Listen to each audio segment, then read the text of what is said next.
Hey everybody, welcome to today's live stream. It's Tobey here. Thanks for joining me. I got a little messed up with the times here in Florida.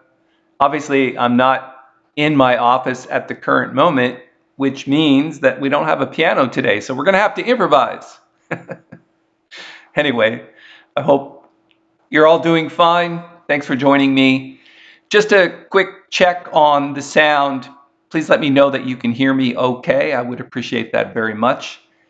And we're going to do several things today. We're going to be doing some listening. I did record some things at the piano before I left for Florida. So I do have my own playing to share with you. And we're going to be listening to some Oscar Peterson, some Mulgrew Miller, Clark Terry. And yeah, we're going to have some fun checking out. So thanks to everybody for joining me in the chat area. I can see that apparently the sound is good. So thanks for giving me that feedback. I appreciate all of you showing up. Even though I don't have a piano today, we'll still have some fun. So I did put out a video on swing this week. I think I put it out yesterday. And I'm glad the sound is fine for you as well. So just a quick shout out to everybody from Hawaii, Detroit, Italy, Atlanta, London. It's really hard to see where I'm actually sitting right now. Let me see if I can find Nancy. Thank you. I appreciate that. It's very hard with the lighting right here to kind of see what's going on the screen. I can't read very well. Thank you. I don't usually need glasses, but this is a particularly different situation. So, okay, there we go. So, Karen, nice to see you. Rich, Hawaii does not follow daylight savings time. Okay, I appreciate that. David and Gerard and Ron, Allison, Ornco from Prague. Oh, nice to see you. Okay, well, for those of you that are new here, and Marla, please in the chat area, if you are new, identify yourself. Just put the word I'm new and where you're from. I would appreciate that. Uh-oh. We have some streaming issues. Let me check.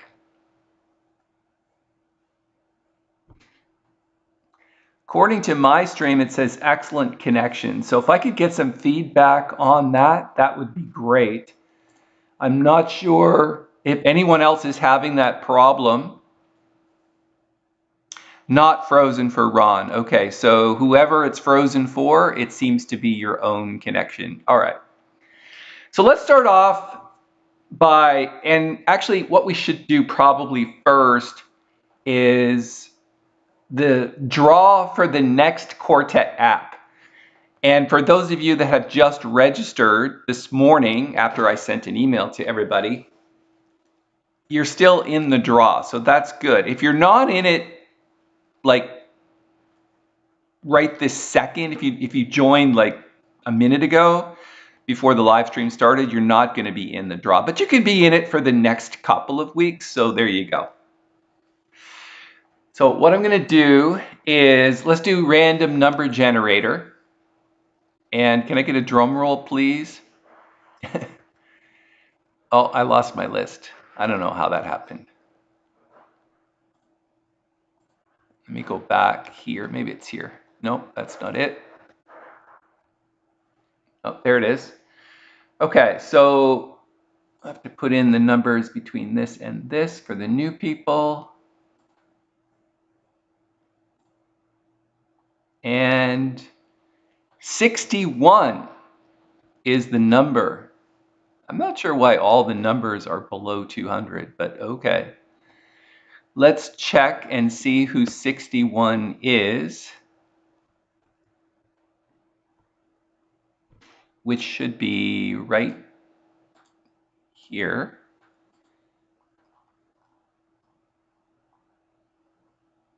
And it is Catherine Conliffe from I don't know what CH is.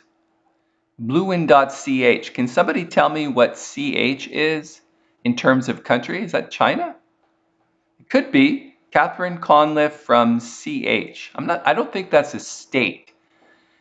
And typically that's country in that column. So if somebody could give me some feedback on that, and if Catherine's here, please identify yourself in the chat. You are the winner of the complete quartet bundle. So congratulations on that. You will be receiving an email forthwith as soon as I get the codes. Gerard thinks it's maybe Switzerland. And Emoti says it's frozen for him too. Is anyone else having this issue? According to my system, it says excellent connection, which typically means that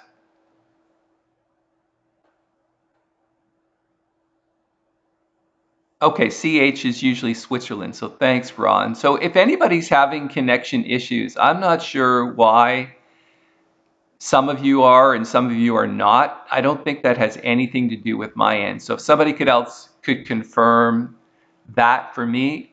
I obviously don't have the best connection here. Where I am, it's not a hardwired connection. It's actually using Wi-Fi. So if anybody else could confirm that you're currently not or are getting this stream, I would appreciate that. Okay, Karen says no problem. All right, we're going to continue on because according to the stream health of my view, it says it's excellent connection. So hopefully that'll work. All right, here's what I want to do. I'm going to play you, we're going to do some listening, okay? Because I think it's important once in a while to just listen. So I'm going to play a couple of versions of Oscar Peterson with Clark Terry playing Mack the Knife. Now, the thing about Mack the Knife is this, and I appreciate everyone giving me feedback on the no problems with the stream. So those of you that do not have a connection, please check your chat area because others are not having issues. So it must be on your end. The thing about listening, and I don't know if you do this as a musician, but for me, it's very hard to not analyze things as I'm going through them. Typically, what we do as musicians is we not only try to compartmentalize what's being played and listening to it from the perspective of our own knowledge, what we're trying to do is we're also trying to learn from it. Either learn what's good about it, learn what's not good about it. In this particular case, I want you to listen for three things. Number one, the tempo and swing. So we're going to combine those two things together, tempo and swing. Check if it's speeding up or slowing down during the recording. So whether it's live or whether it's an album, it doesn't really matter. Typically, most jazz is recorded live off the floor.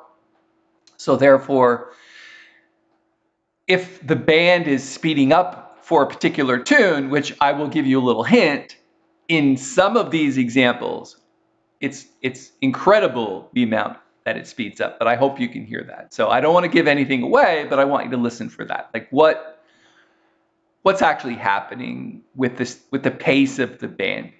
And of course, inside of that, as it changes tempo or whatever, what happens to the swing? Because swing, and every example that I'm going to play today is swing. So listen for that. Number two is whoever the soloist is at the time, and this is to me the most important part of jazz, is what do you hear in their improvisation? What style are they using? Is it long flowing lines? Are they playing more rhythmically? Are they doing stock jazz licks? Do they have their own style? I mean, obviously these are all going to be great players, so listen for the improv. What can you pick up from it? Are they using bebop phrasing? Are they using tricks and ostinato patterns? Do they take time out from the swing to give you a different perspective? So listen for the originality, all of that. Number three is, what is the band doing, especially the pianist behind the improviser? So listen very carefully for that. How does the band back up the soloist? Because in jazz, it's really, and I know that on the Jazzmentl channel, especially Saturday mornings, it's usually just me playing. We've tried some backing tracks in the past. They haven't really worked very well because of, I don't know, delay or whatever it is. But in this situation, you're going to hear bands, and it's live. So check out what they're doing. How are they backing up the soloist, and how does it sound? All right. Just a quick shout out to Graz from Austria, Robert from Fort Worth, Confederatio Helvetica, Latin for Switzerland. Oh, okay, so somebody's giving me what CH stands for. So our winner today is from Switzerland. Thanks so much for that. I appreciate it. And for everyone else who's in the chat that I did not give a shout out to, please accept my apologies, and we'll catch you on the upside. Okay, so this is Oscar Peterson with Clark Terry. Obviously, the band is Oscar's trio, which is Ray Brown at Big Pen. Check it out. It's really interesting. I found this on YouTube. You can find it too, but let's play it. I might stop a little bit along the way just to kind of point out a couple of things. I hope that's okay. So open your ears. Give me some feedback, by the way, in the chat as the playing is going, and we'll discuss it. Here's clip number one, Oscar Peterson. Let me know, by the way, if you can hear this. I did check this out earlier, and it seemed to be working for me, so hopefully it'll play. Here we go.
Okay, I'm just going to stop it there for 1 second. I can hear from you that the sound is okay, so that's good.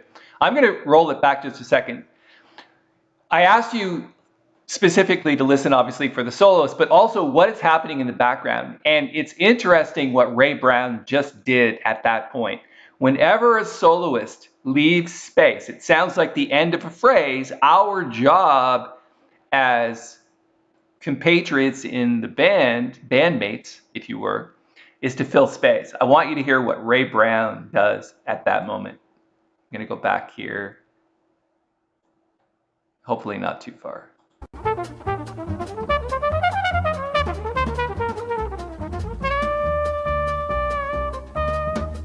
It's coming up. Right there. You hear that?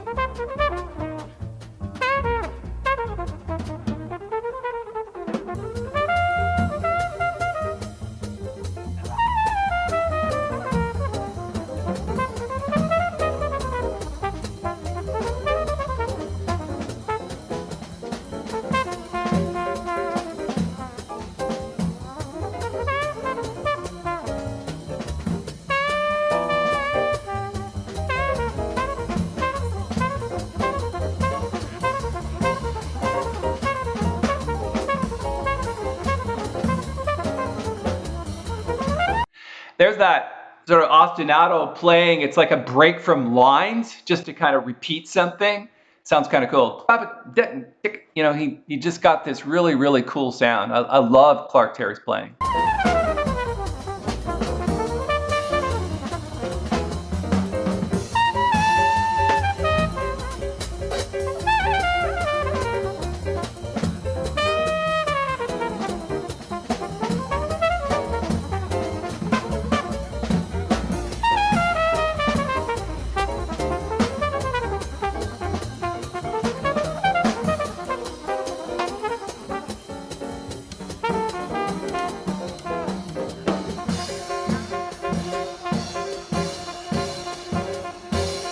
Lots of syncopation going on there.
Listen to Oscar comp at this point.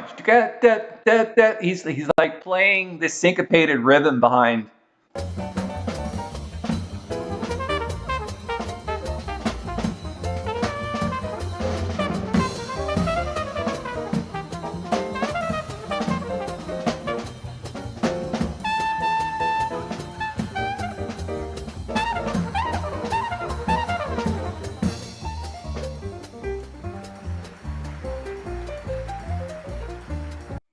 Okay, so check this out. So Oscar just took over the playing. Obviously, Clark is finished. He did tons of notes, and it was quite an interesting solo, very tonal for my ears. Oscar kind of does the same thing, but I want you to just watch what happens to the tempo.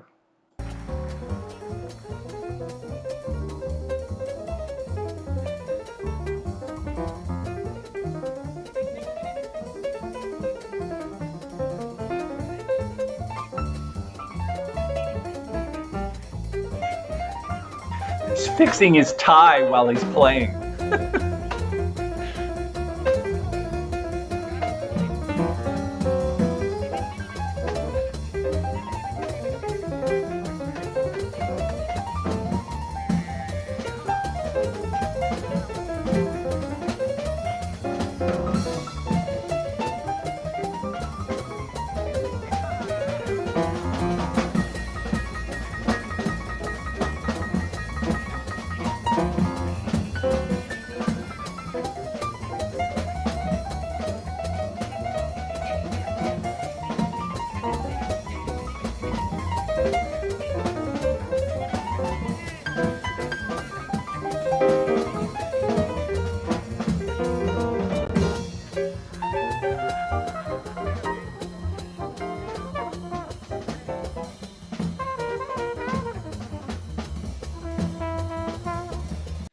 Okay, they're gonna play a little bit more. Okay, so here's what I'm gonna do. I'm just gonna roll it back to this point right here, and I'm gonna play you the tempo at this point. So we are 5 minutes and 10 seconds into this very long improvisation, obviously. And thank you so much all for the feedback. Dave says, yeah, I like the snatches of it, but too many notes. Yeah, I like the syncopated rhythm from Oscar. Cross-stick mix, Emoti says, nice. Is it getting straighter while getting faster? Yeah, the swing definitely, every time you get faster, swing dies away. It still swings, you can still, you know, 1, 2, 1, 2, 3, 4, 1, 2, 1, 2, 3, 4. You know, you can still feel it, but it's definitely harder to feel it at that speed. But let me play you the speed here, and then I'll roll it back to the beginning, and you can tell me what the difference is. Here's the speed at the 5-minute, 10-second mark.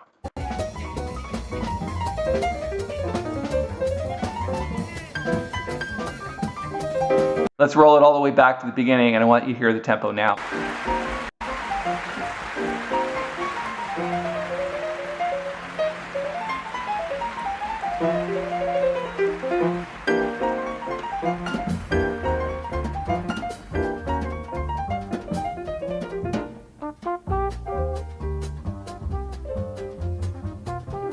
Okay, there's the tempo there. Let's go back to 5/10 and let's do it again.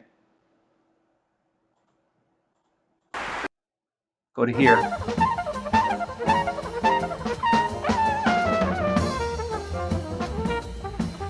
I can tell you, I don't have a metronome sitting in front of me, but that's almost 20 beats per minute faster than it was when it started. So obviously, and yeah, Oscar does that all the time, by the way, in Modi. He always talks or makes noises and scats along with his own playing. He's done that. He never stopped doing it. It's not nearly as bad as when Keith Jarrett plays, but yeah, lots of players do that. When I was younger, I used to do that, and then I just kind of said one day, you know what, it's so interruptive. Let's just figure out a way to play without it, and I've been silent ever since, but yeah, it happens. Lauren says, it feels like they went to double time. It does feel like that. I mean, listen to the speed here. We're going to do it one more time. Listen to the speed. All you got to do when you listen to speed is listen to the drummer.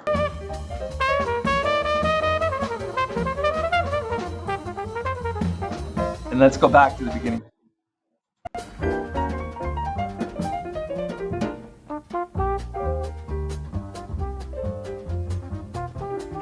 No, it's not double time. It's not double time. Well, yeah. I mean, they're playing double time swing, but it's not double time, which means whatever tempo they started at, it's not double what they started at. It's just gone up by like 20 beats per minute, which is interesting. Now I'm going to tell you right away, nobody notices this stuff except musicians. The audience certainly wouldn't notice it. They just feel the energy building. But at the same time, it sounds natural. It doesn't happen, obviously, all of a sudden. It happens over a period of time. I'm looking for a little bit of feedback right now on how many of you felt the swing even though the tempo is like speeding up. Because for me, I can still feel it. It doesn't matter for me what tempo it is. I can hear the notes cleanly. I mean, listen to Clark Terry's playing at this point.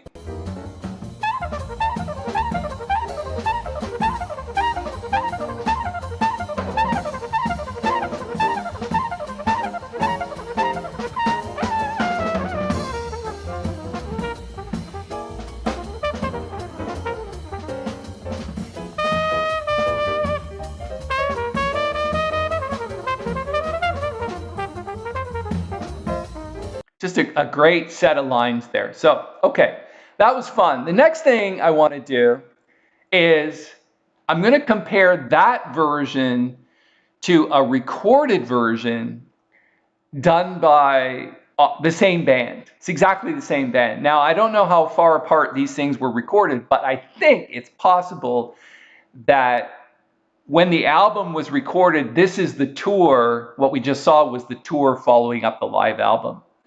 So let's go to that and let's listen to it. Now, check out, if you remember what the introduction was at the concert, listen to the introduction here on the live album.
Okay, I can clearly see that my image is frozen. I think I'm still coming through, but my image got frozen for a second. So that's interesting.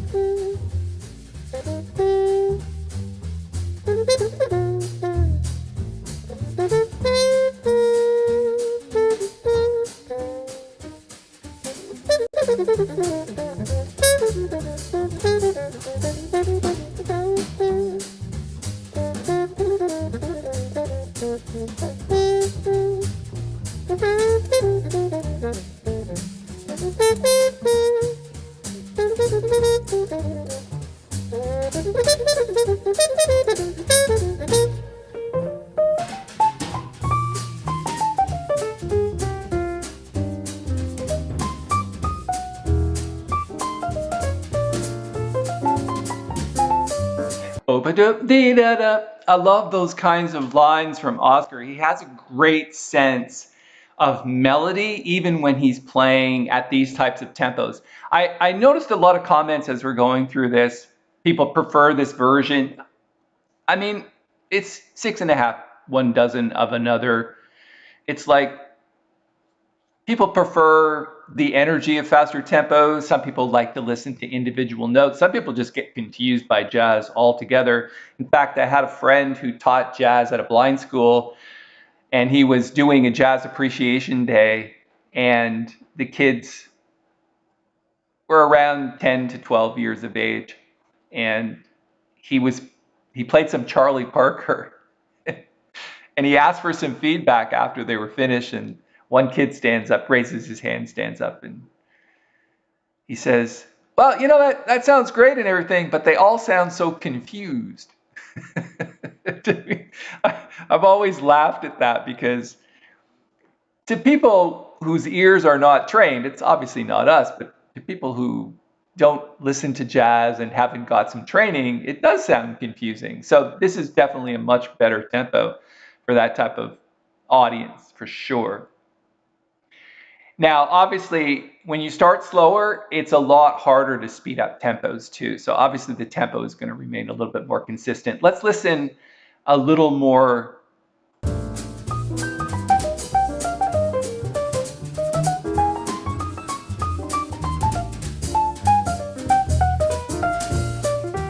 The other thing that I noticed about this is listen to how crisp and clear the piano is. There's absolutely no anything. There's no processing on this piano at all. I don't know what kind of piano it is. It's probably Bosendorfer, but it's really hard to tell.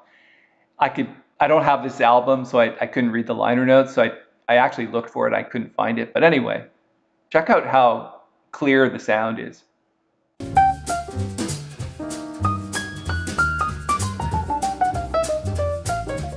It does swing hard. You're absolutely correct. It swings like crazy. In fact, listen to the brush on 2 and 4. Drum brushes on 2 and 4.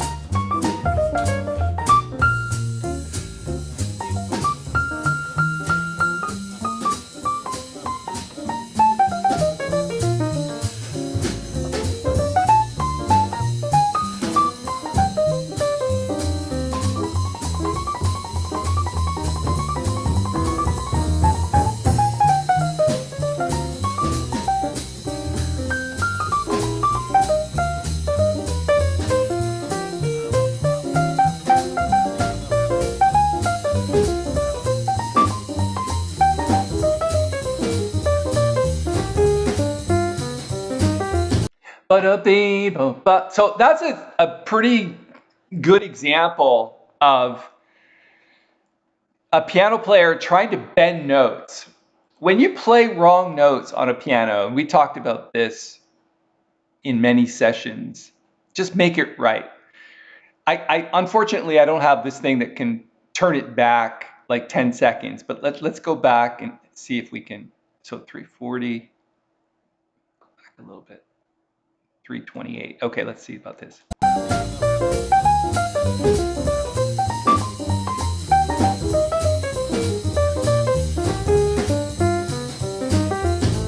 I mean, that's just so cool. I mean, it's clearly not the note that fits in the thing, but anyway. And then immediately it's into like the next solo.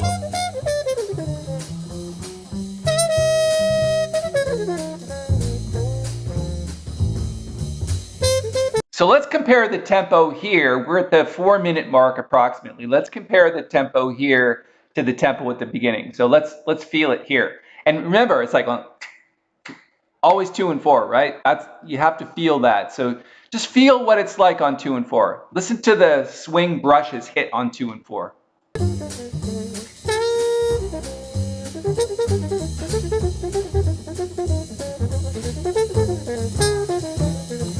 Let's go back to the beginning and listen to the tempo. It's exactly the same.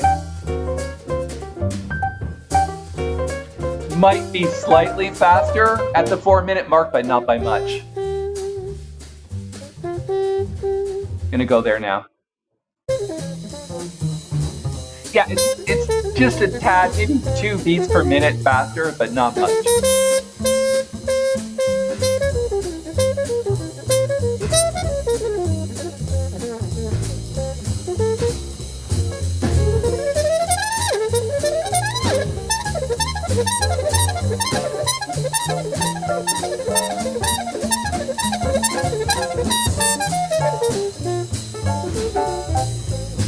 He loves that lick, by the way.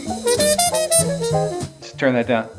He loves that lick, by the way. He played that lick in the live session as well.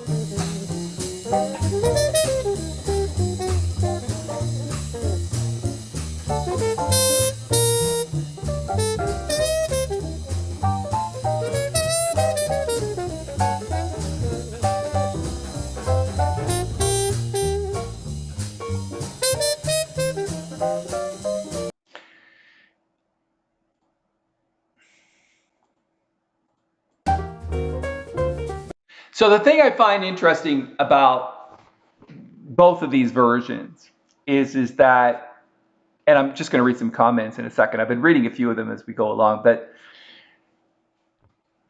if you actually look at Mack the Knife, played by Bobby Darin and Ella Fitzgerald, and we're not going to do the singers today because that's a whole other discussion. But in the recorded versions by most people, there's typically a couple of choruses in one key, and then the next 2 choruses are up a semitone, then the next 2 choruses are up a semitone, and it typically modulates. If you're starting in the key of C, it'll modulate to the key of E flat by the end of the tune, which is kind of like the standard way of playing Mack the Knife. But in both of these instances, they didn't do that.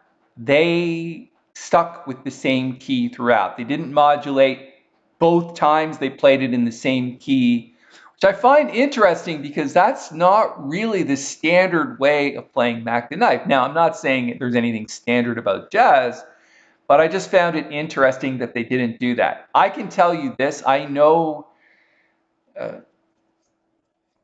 the bass player in Toronto pretty well that Oscar played with for many years.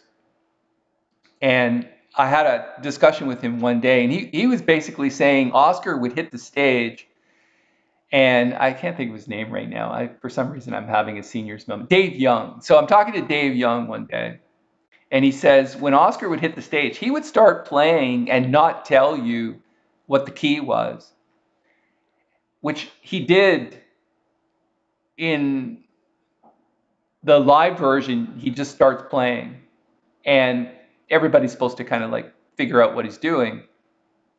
But the interesting thing he would do with Dave Young is if the tune, if in rehearsal, if there was a rehearsal, which I doubt in many cases there's probably just a previous concert. But if there was a previous version of that tune, if he played it in B flat, Dave said he would often start it in like B, the key of B, or D or some strange key, and it would just catch him totally off guard. And he just got very used to sort of picking out keys out of thin air. And one of the tricks that he used to do is if Oscar started a tune, and he would walk on stage after Oscar started the tune, which was in many cases what would happen in live concerts. I've done that myself too, where I've started a tune and the bandmates come on stage while I'm playing. Dave would walk by the keys and take a look at the keys to see what Oscar was actually playing. Because if you don't have perfect pitch, it's kind of hard to tell, especially if it's out a semitone from what you're normally doing. But anyway, so yeah, no modulation in these things. So what we're going to do now is we're going to, yeah, I think that's an interesting point, Dave. Maybe they stayed in one key to squeeze the hell out of the tune, I suppose. That's one way to look at it. Allison says, and from The Office, why can't they just play the right note? I don't know. People are putting comments in about jazz players. I noticed a comment from Modi earlier about The Simpsons. What was it? Yeah, guys just make it up as they go along, which is kind of true, except there's a language here, and that this is a language that we all want to know, and that the language that we show up on Saturday morning to kind of figure out. What I'm going to play for you now is, I'm not sure how many of you are familiar with Mulgrew Miller, but Mulgrew was a pretty famous, kind of like, he was an A-list jazz player, but not as well known, obviously, as Oscar. I mean, he played worldwide. He had a recording contract. I mean, he was a great player. So I'm not sure if you're familiar with Mulgrew Miller, but I'm fairly familiar with his music. I found a version of him, and there's an actual, what's it called, transcription, which is interesting. So I'll put that on the screen right now, and then I'm just gonna pause it for a second. And so what we get to do here is we actually get to look at the music going by, which is kind of fun.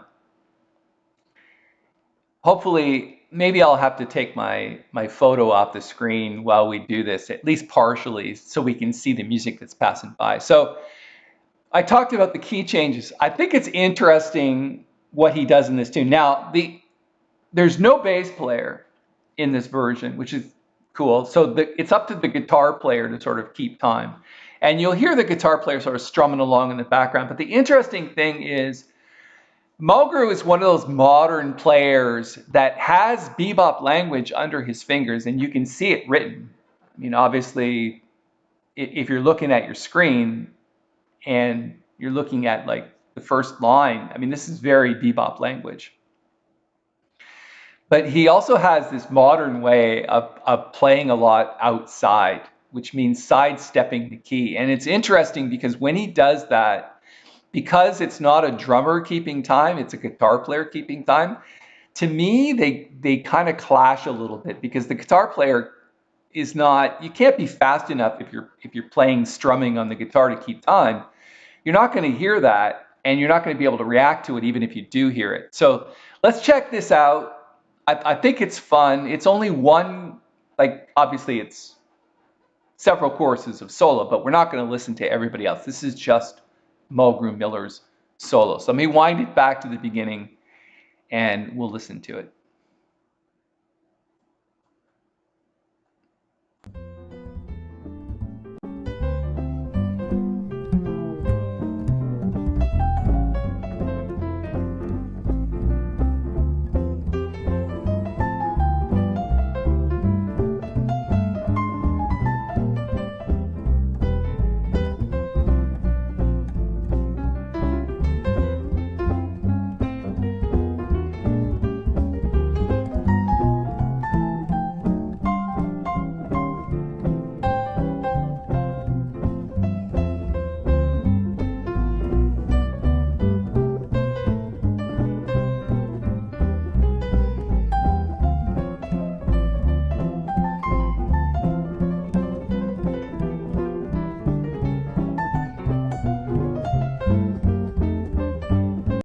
You hear that? So that's what we call sidestepping the key, or playing outside. It's like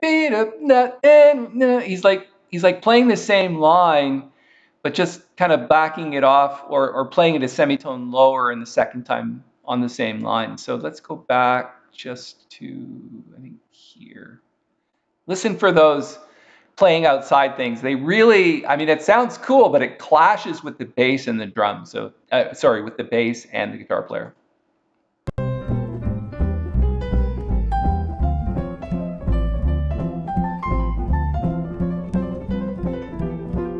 Listen to this line.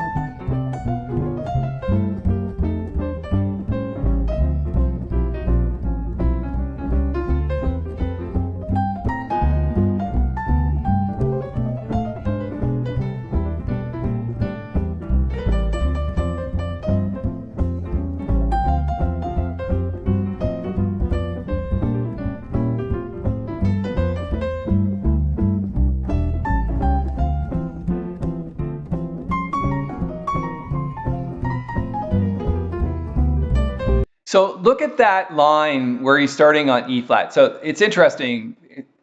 Thank you to the transcriber for doing this. I'm not sure who it was, but if you take a look at bar 54, which is the fourth bar of the first line on your screen, he actually starts the phrase a semitone above what the actual chord is. So this is obviously Mack the Knife.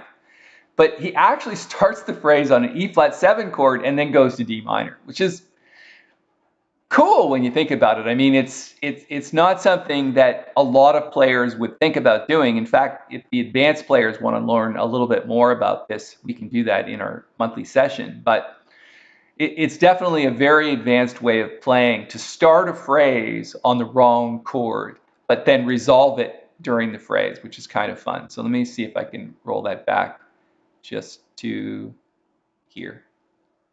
So it's going to switch pages in a second and you'll hear it. He'll start that E flat.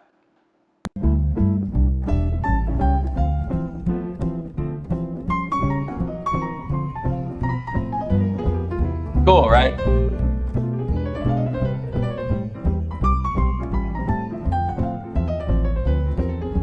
Syncopation with triplets.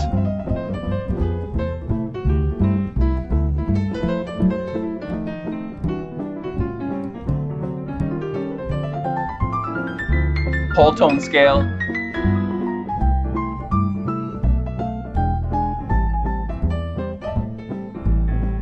A little bit of blues there, kind of nice.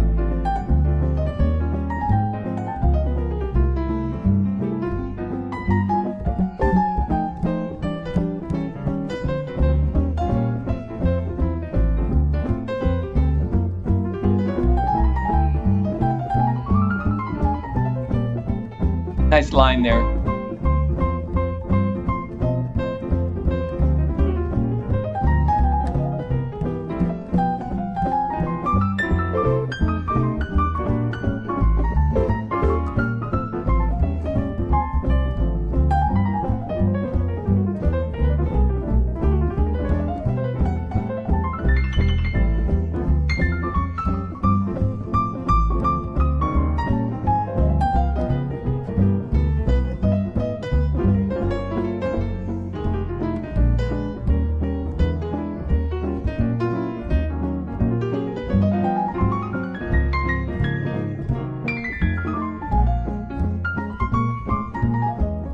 I don't know if you noticed this, but he switched keys. I mean, it was almost seamless. I think he just turned to the bandmates and he said, oh, let's just switch keys. And he does that. So let's go back a little bit. Maybe you can absolutely see it on your screen, but just listen for it.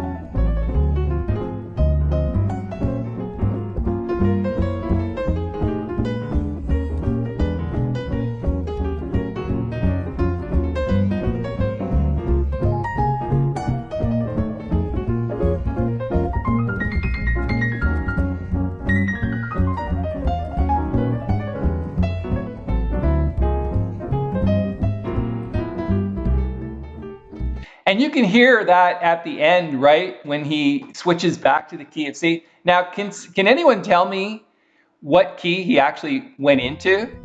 Can you tell me that? Can anyone tell from the transcription? Because obviously the key signature didn't change. So he switched keys, but if you were paying attention, you could see what key he was in. If you know the tune. I mean, obviously you have to be familiar with the changes, which aren't that difficult, but yeah, what key did he switch it into? And I'll wait for an answer there. Somebody asked me if there is a download for this lesson. You're looking for your sheet music. Yeah, the thing is, I'm not in my studio, so I didn't have the forethought to kind of put that together. Usually the sheet music that I share with you is something that I do the day before or whatever, but I haven't been home for like a week. So unfortunately, there is no download for this lesson. However, if you ask me really, really nicely, no, I can't get one for today, that's for sure. But maybe I can think about that for next week, and I'll definitely have something ready for you next week for sure. I will have the time to get that together. So yeah. And Lawrence has the right answer. Yeah, not D flat 7. Oh, D flat question mark. Sorry, that was hard to see. Yeah, he switches into the key of D flat, which is interesting. So, and E flat is close, but yeah, he switches into D flat and then goes right back to C in the last like couple of bars, which is really interesting. I'm not quite sure what the thought process on that was, but hey, let's go to D flat and then let's move back to the key of C. All right. So the next performance that I want you to listen to is mine. Not that I'm trying to compare myself to the greats or anything like that, but you know, I've been around the block a few times, so I don't mind throwing myself out there.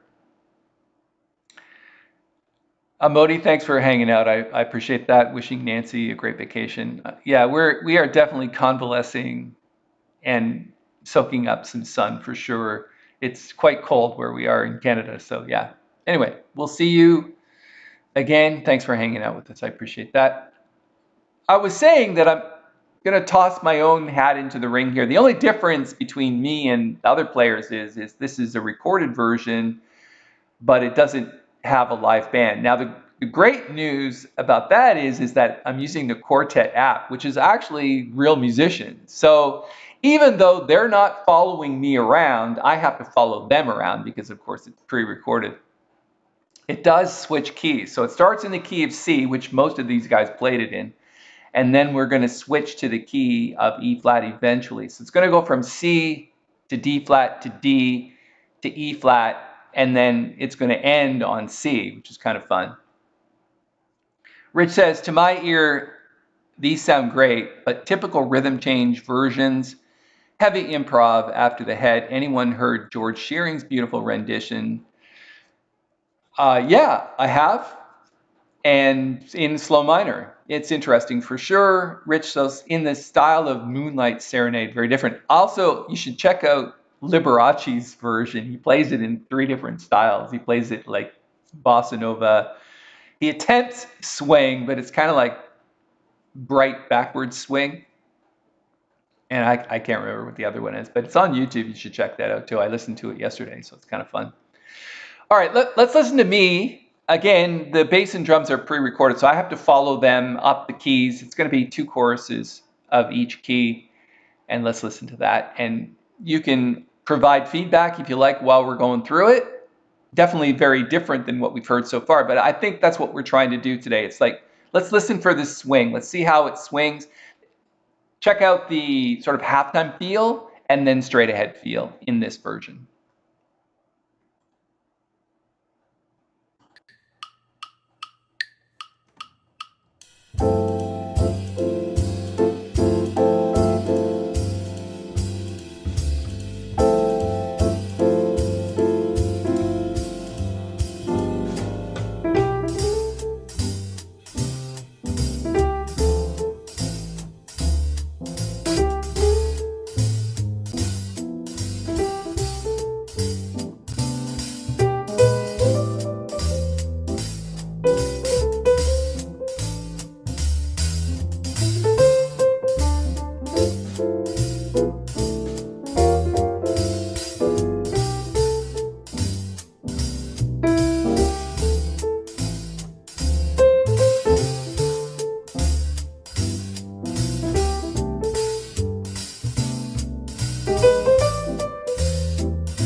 then it just sort of abruptly finishes in the key of C, which I found was pretty interesting about the quartet app. Now, I could have started pretty much in any key, but I think that's the one that it is in the quartet app, starting in the key of C and finishing in the key of E flat. So I noticed that as soon as I put this on, we didn't get a lot of feedback on it, but now's your chance to kind of like let me know what you think of the swing. Now, I'm confined here because when they recorded the backing tracks for the quartet app, obviously they're using a click track. They have to do that because you wouldn't be able to, the way that quartet is designed, you wouldn't be able to see the bars go by the way that they do if the tempo sped up or slowed down. So it speeds up or slows down bar by bar, but it's pretty consistent throughout. It's not like it starts at like 100 beats per minute and by the end it's like at 120. So that in and of itself, because the band, and you'll notice that my playing lags a little bit in places, that's because the band is not there to kind of feel the energy and even pick up like even a couple of beats per minute. It just stays the same. So you really have to find the groove in there. It's very good practice, by the way, to do this with quartet because it keeps you in that slot of not speeding up and not slowing down. So it's really good practice to help your tempo, your internal clock, if you will. A couple of feedbacks. Sounds closer to Oscar than Mulgrew. In this case, yeah, very tonal. I'm not playing outside very much. It's very hard to do that when you're talking about the quartet app. Very nice to listen to, especially with the modulations. Yeah, it was definitely, none of the others did that. We were modulating like every two courses, which obviously as a player makes it a little bit more difficult to do that, but I don't mind the challenge, so that's cool. Thanks for pointing that out. Allison says it was really great. Good swing. Perfect version for a Saturday midday. Appreciate that. The drummer's hi-hat was laying way back on the beat. Absolutely true. And that's what I found difficult about now, even though it's live playing, that's what I found difficult about the recording because it's spot on tempo. It doesn't speed up, doesn't slow down. It doesn't have that sort of natural groove move of tempo that you would normally have with the band. I'm going to go back and I want you to listen to what I play in the key of D. Now, the reason why I want to do this is because D, as jazz players go, it's not one of those keys that you see very often in tunes. In fact, the only tune that I can actually think of offhand that's in the key of D is Wave, which isn't really D. It's more like D minor, but the first chord is D major after the opening 2/5 vamp of C. But yeah, it's like the key of D. So it's not one of those keys that we're normally used to practicing in. And I think that's a good thing sometimes because if you actually listen to me play in the key of D, it's very tonal and it has this bright sound to it, meaning it's not as dark as some keys. It's obviously too sharp, so it just feels very different than the others. So let's find it here.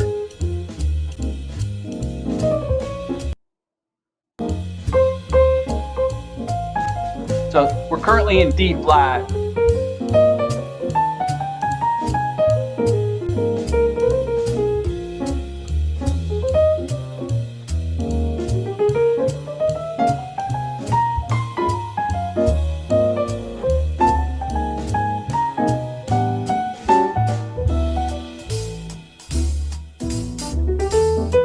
Just gonna pause it right there. So you'll notice that when you switch keys during a solo, you can't, I mean, it's okay to play chords and you can just switch the chords and do whatever you need to do, which would typically be, if we're going in the key of D, you'd play like an A sus chord and an A7 chord in the same bar, and that would get you into the key of D.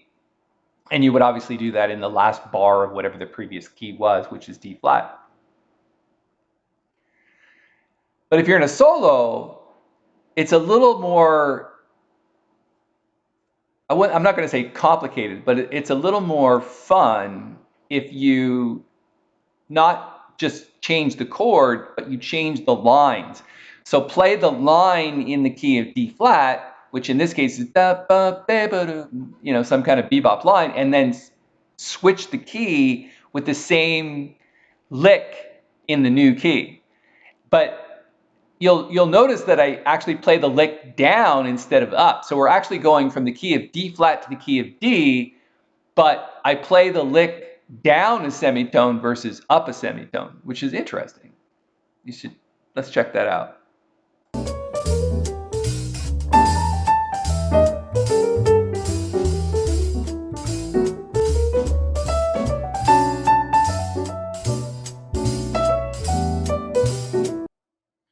Gotta go back a bit.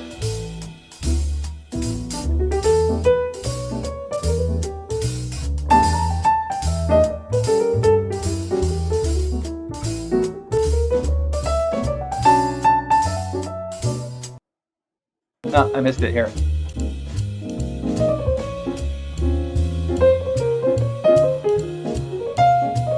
Okay, we're in D flat.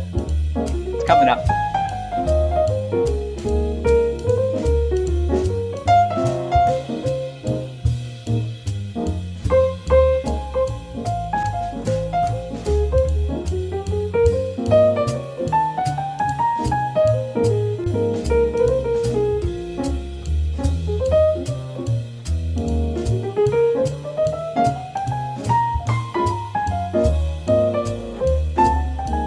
Here.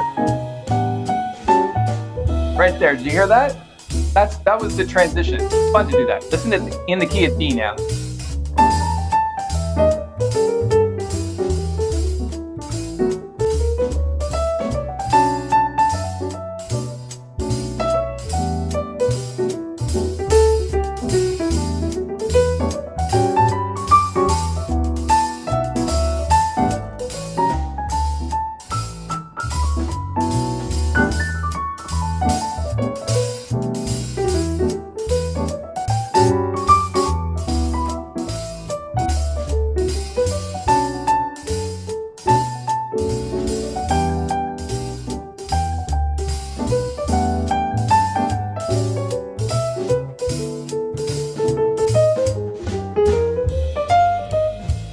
And then we're into the key of E flat. So there was a couple of interesting. When I play in the key of D, unlike any other key, and I don't know if you find you're the same way, but when I play in the key of D, there seems to be a sound that I hear from the piano that is brighter in nature, typically because of two sharps, and that's just the way the overtones of the piano work. But I find I'm looking for melody more than I normally would. So for example, you'll see me, I'm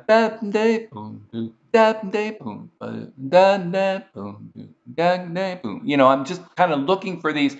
Let me roll it back just for a second. Maybe we can hear that.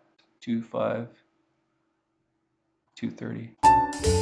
Right there, right? Let's go back to just slightly before that. Here it is.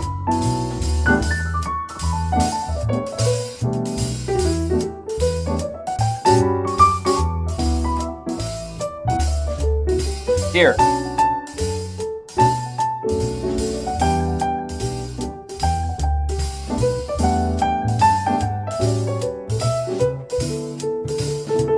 Switch keys. Right, and that's a 2-5 of E flat. So and then we're into the key of E flat, right? So F minor 7, B flat 7 into E flat. I don't know what you think of that, but let me know in the comments if you caught the different sound that these different keys make, especially when it goes into the key of D. Hey Martin, how you doing? Thanks for joining. Rich says, in quartet, are the modulations fixed? Yes, they are. So if a tune modulates in quartet, and I don't know if this exists for any other tune. I mean, obviously there's like 500 tunes in there, but for Mack the Knife, it's baked, which means that it's baked in, which means that it's 2 choruses in one key, then the next 2 choruses are up a half step. Now you can change the overall key. For example, instead of starting in C, we can start in B flat. We can start in A. We can start up, 6 semitones one direction, 6 semitones in the other direction. But it's like that's all you can do. You can't change it to stay in one key. Now, what you can do is grab a recording of it. You can actually export the recording from Quartet, cut out that one section, whatever key it's in, and then just repeat it several times if you wanted to do that. The only problem with that is that the halftime swing feel in the key of C, when you get to D flat, it's double time feel, which means that the bass player is playing on every single note. So yeah, there's some drawbacks to it for sure. But yeah, the modulations are baked into this particular tune. Thank you for the question. Shemek is here from Poland. Hey, Paul, I hope you and Nancy have a good time during vacation. Thank you. I appreciate that very much. Allison says, I'm glad you mentioned the different keys have some differences. Absolutely, they do. I've noticed the same voicings in different keys just sound differently. They don't sound great, or they sound better for sure.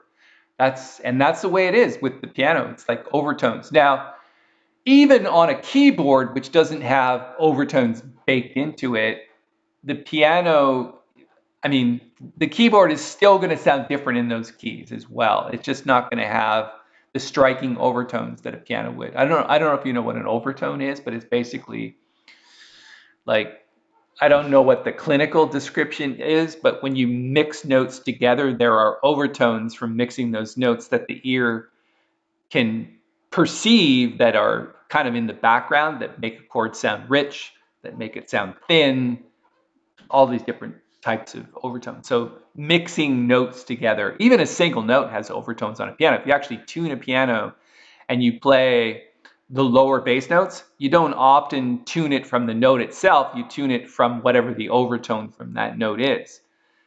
So yeah, different keys make different sounds for sure. Same, even if you're playing the same voicings.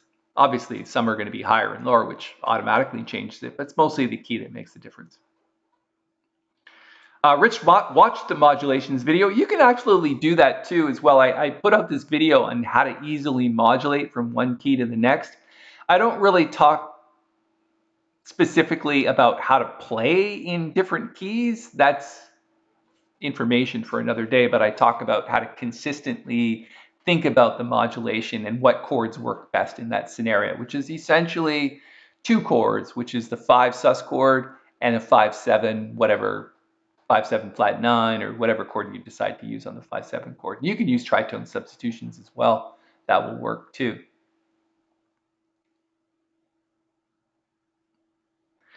Okay, that's all the time we have for today. I hope you enjoyed today's presentation. It's definitely not something, and I'm just going to put some more music in the background here.